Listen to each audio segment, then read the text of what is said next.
ketiga apa? Masjidil Aqsa. Nah, ini dalilnya saya perlihatkan pada Bapak Ibu. Sahih.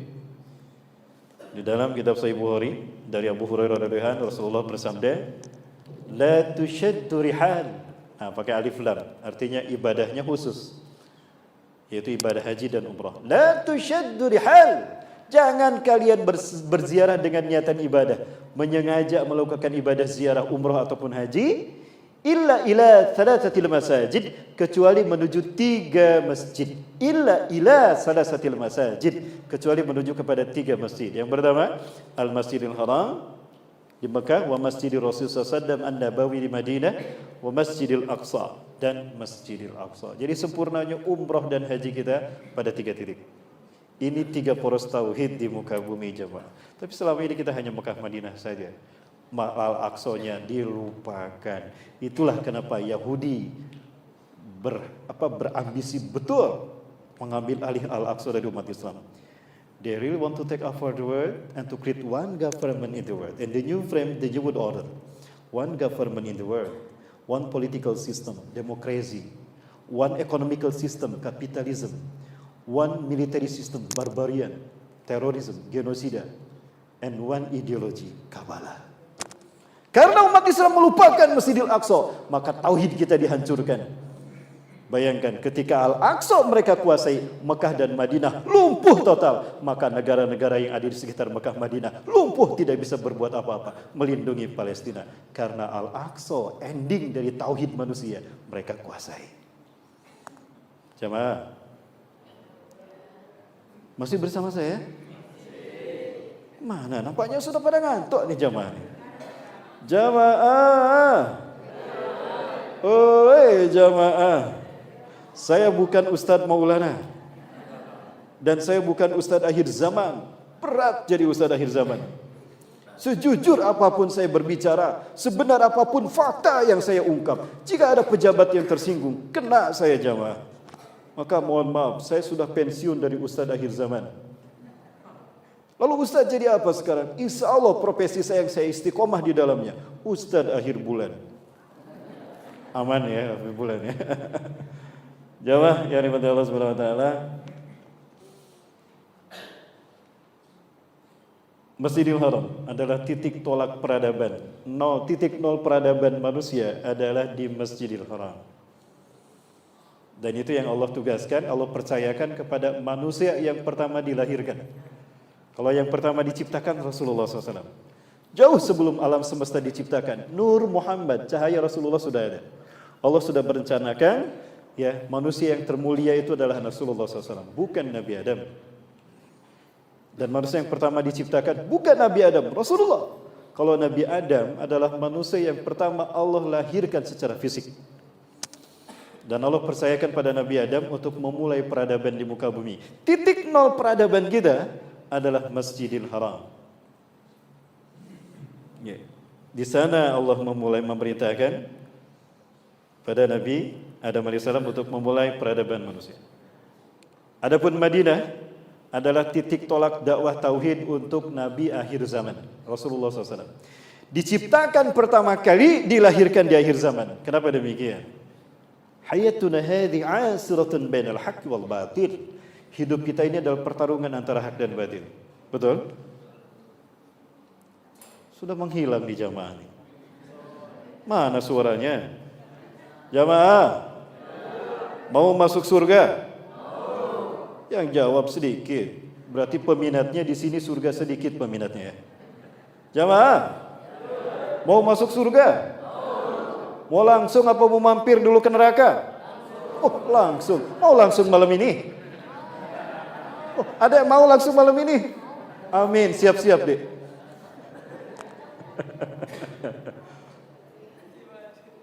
Ya. Titik tolak peradaban itu di sini. Adapun Masjid Nabawi itu titik tolak dakwah bagi Nabi akhir zaman. Diciptakan pertama kali, dilahirkan di akhir zaman. Kenapa dilahirkannya di akhir zaman? Ya. Berbicara pertarungan antara hak dan batil, itu laksana perlombaan.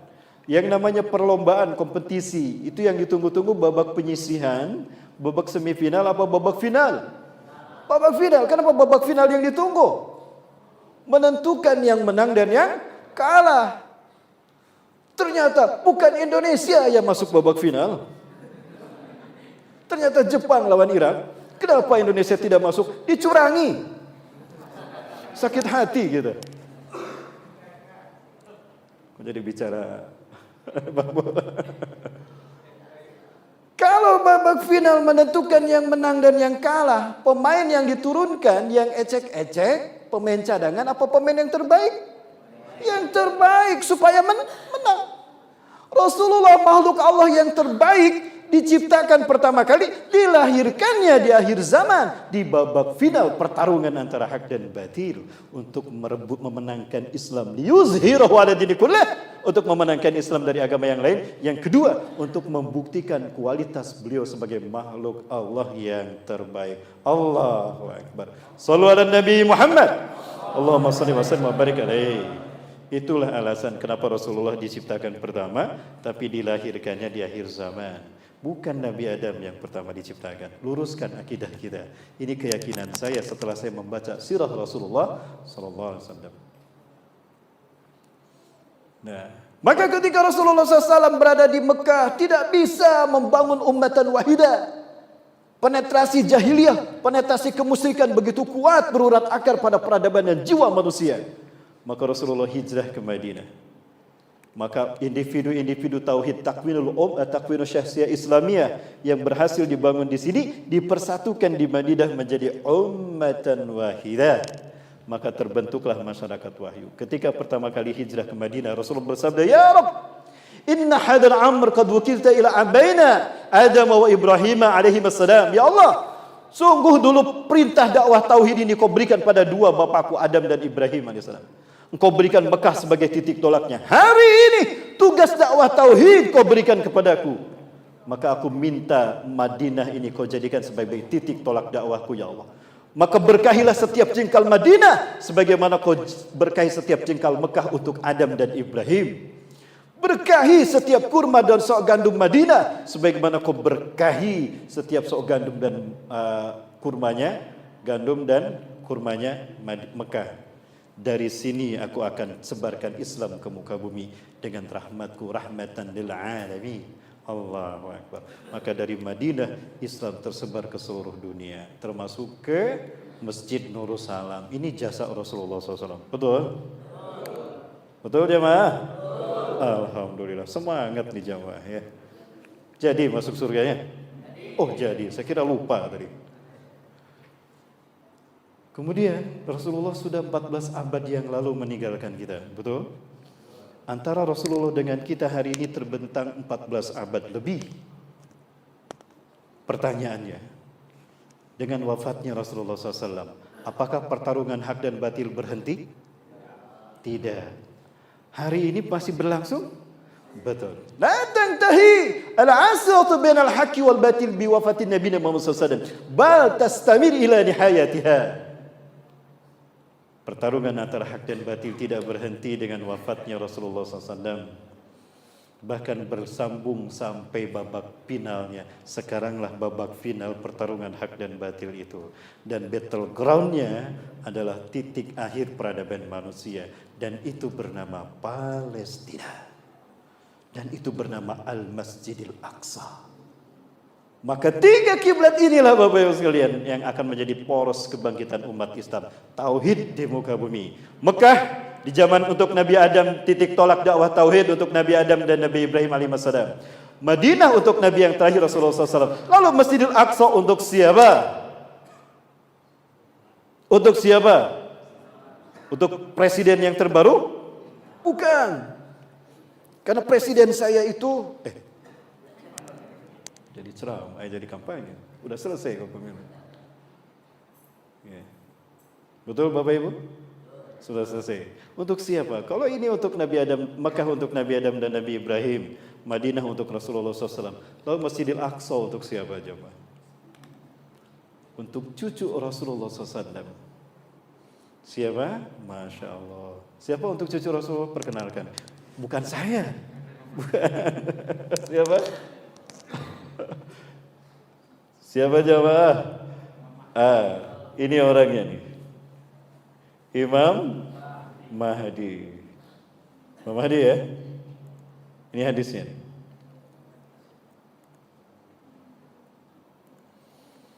Ini hadisnya. Laulam yabqa minad dunya ila yaumin. Andai tidak tersisa dari bumi ini, dari dunia ini, kecuali hanya satu hari saja. Ini hari terakhir besok kiamat. La tawalallahu dzalikal yaum. Sungguh. Oh, pakai lam tau gitu. Sungguh artinya pasti terjadi. Sungguh Allah akan memanjangkan hari itu hatta yub'asa. Ini bukan yab'asa tapi yub'asa karena di sini ada rajulun. Ya, hatta yub'asa fi rajulan, sehingga Allah mengutus di hari terakhir itu seorang laki-laki min ahli baiti, dari keturunanku. Keturunan siapa? Keturunan Al-Hasan bin Ali bin Abi Thalib, bukan dari Al-Husain. Kalau ada yang mengatakan Ahlul Bait Imam Mahdi dari Al-Husain, itu versi Iran, itu versi Libanon, itu versi Suriah, itu versi Irak. Yang berakidah Syiah, yang sekarang sedang rame-rame kompak menyerang Israel. Kenapa? Karena Syiah pun meyakini ini adalah abad kebangkitan Islam, dan mereka faham Palestina adalah tempat kebangkitan Islam tadi, maka buru-buru mereka bersatu menyelamatkan Palestina. Itulah kenapa kompak Yaman dengan Syiah Houthiyahnya, Hussein Badruddin Al-Houthi 2010 melakukan kudeta. Kami mahasiswa Yaman tidak bisa studi di sana, Pak. Saya gagal melanjutkan S2 saya di Yaman karena ada pemberontakan Houthiyah. 2010 Arab Spring, kami kembali ke Indonesia. Ya, kemudian Iran dengan gerakan Khomeini, marjanya Khomeini, alumnus Najaf Iran. Suriah dengan Syiah Nusairinya, Muhammad bin Nushair an-Numairi, senior daripada Khomeini, sama-sama kuliah di Najaf, Irak, dengan Marza Araji yang berdarah-darah ketika As-Sura'a itu Arazi itu, Irak pusatnya, Karbala. Dan Libanon dengan gerakan Syiah Hizbullahnya di bawah pimpinan Hasan Nasrullah hari ini. 4 negara ini adalah merupakan titik-titik di mana spot Syiah berada. Secara manusiawi kita berterima kasih pada Yaman, kita berterima kasih pada Iran, kita berterima kasih pada Suriah dan Irak yang mereka kompak untuk menyerang Israel. Secara negara itu adalah langkah yang heroik, kita berterima kasih pada mereka. Karena mereka adalah negara yang mewakili dunia yang memiliki akal sehat dan peri kemanusiaan untuk menyerang bangsa yang biadab. Tapi yang kita sedihkan adalah diamnya raja-raja Arab. Mereka memang membantu. Ada yang bilang pada saya, siapa bilang Arab diam saja? Mereka membantu lebih besar bahkan. Betul, kita tidak menafikan itu. Tapi pertanyaan saya, adakah bantuan dari raja-raja Arab tadi menghentikan tetesan darah saudara kita di sana? Apakah bantuan yang triliunan dolar atau miliaran dolar, triliunan rupiah itu menghentikan kebiadaban Yahudi? Tidak, yang dibutuhkan adalah serangan dari raja-raja Arab ini. Kenapa mereka bungkam, Bapak Ibu sekalian? Mereka ada dalam genggaman bangsa-bangsa yang menjadi pelayan setia Yahudi, Bapak Ibu sekalian. Betulkah demikian? Saya bisa mempertanggungjawabkan. Mungkin ada yang tersinggung dengan kata-kata saya. Yuk kita buka lagi sejarah. Siapa yang membidani lahirnya Arab Saudi? Siapa yang membidani lahirnya Jordania?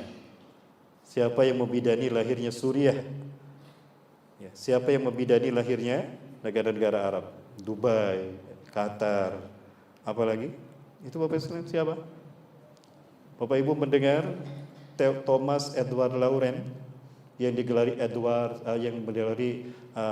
Lawrence of Arabia, itu sama dengan Senoku Gronyanya di Indonesia. Ya.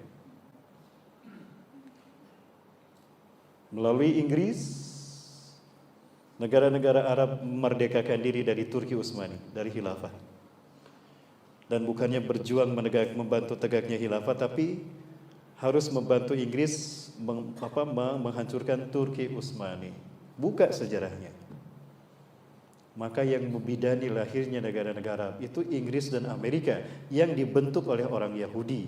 Silahkan buka sejarah Sir Mayer Rothschild yang mempersatukan 12 dinasti Yahudi di Bavaria, Frankfurt, Jerman, dengan 24 langkah yang kemudian oleh Theodor Herzl dijadikan protokol Zionis, itu step by step untuk menguasai dan melahirkan revolusi dunia. Melahirkan revolusi Prancis, lalu ada revolusi Inggris di abad ke-18 dan revolusi Amerika. Bangsa-bangsa ini didirikan oleh orang Yahudi, dan bangsa-bangsa inilah yang mendirikan, membidani lahirnya bangsa-bangsa Arab. Memisahkan diri dari Turki Utsmani sekaligus menghancurkan Turki Utsmani. Hancurnya Turki Utsmani adalah karena lepasnya Palestina dari genggaman khilafah Islamiyah.